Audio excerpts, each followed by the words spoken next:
இந்த ஞாயிற்றுக்கிழமையில சர்ச்சுக்கு போலாம்.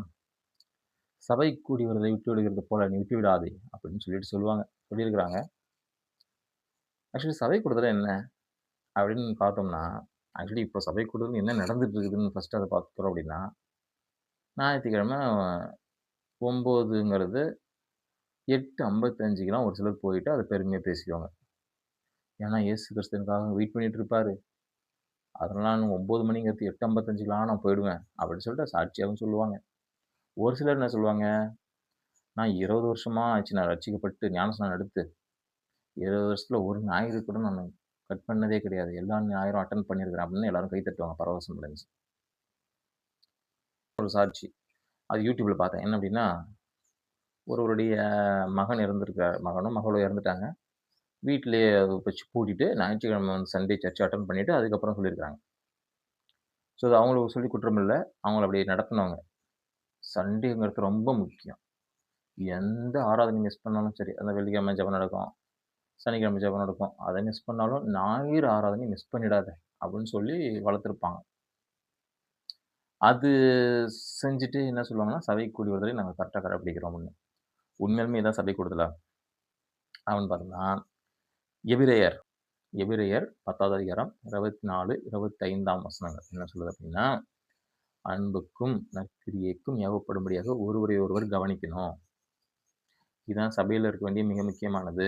ஒருவரை ஒருவர் கவனிக்கணும். எதுக்கு அப்படின்னா, அன்புக்கும் நற்கிரியைக்கும் ஏவப்படும்படியா. அப்புறம் சபை கூடி வருதலை சிலர் விட்டு விடுகிறது போல நாமும் விட்டு விடாமல் ஒருவருக்கொருவர் புத்தி சொல்லணும். ஒரு புத்தி சொல்லிட்டே இருப்பாரு. 50 வருஷம், 60 வருஷமா பேசிட்டே இருப்பாரு. மைக்க வச்சு ஆத்து ஆத்துன்னு ஆத்துவாரு. அதே இன்னொரு குரூப்பு 50, 60 வருஷமா கேட்டுக்கிட்டே இருக்கும். அப்படி கிடையாது. ஒருவருக்கொருவர் புத்தி சொல்லணும். நாளானது சமீபித்து வருகிறதை எவ்வளவாய் பார்க்கிறீர்களோ, அவ்வளவாய் புத்தி சொல்லணும். இந்த ஞாயிற்றுக்கிழமை முக்கியத்துவப்படுத்துறது, ஒருத்தர் பேசிக்கிட்டே இருக்கிறது, உட்காந்துட்டு பாட்டு பாடுனா பாடல் பகுதி, நின்னுட்டு பாட்டு பாடுனா அதுக்கு பேரு ஆராதனை பகுதி, அதுக்கப்புறம் ஒரு 1 மணி நேரம் பேசி அனுப்பிவிடுறது, இதுக்கு பேர் சபை கூடுதல் கிடையாது. சபை கூடுதல்னா ஒருவர கவனிக்கணும். அங்க என்ன இருக்கணும்னா, அன்புக்கும் நற்கிரியைக்கும் ஏவப்படும்படி தான். எப்படி இயேசு கிறிஸ்து அன்பு செய்றது, எப்படி மற்றவங்கள அன்பு செய்றதுன்னு கத்துக்கணும். நற்கிரியைகள் எப்படி செய்றதுன்னு ஒருவர் பார்த்து கத்துக்கணும். ஒருவருக்கு ஒருவர் புத்தி சொல்லணும். இதுதான் சபை கூடுதல். இதுக்கு மைக்கு தேவையில்ல. ஒரு கட்டடம் தேவையில்ல. இது ஒண்ணு மட்டும் இருந்தா போதும். அப்ப எங்க சபை கூடுதல் கூடணும் அப்படின்னா, மரத்தடியில கூட கூடலாம். ஒரு காம்பவுண்ட் செவுருல கூட உட்கார்ந்து பேசலாம். அல்லது சர்ச் உண்மையான சர்ச்ல எப்படி கூடுனாங்க? பழைய ஆதி சபையில எப்படி கூடுனாங்க அப்படின்னா, வீடுகள்ல கூடுனாங்க. அதுவும் ஓகே.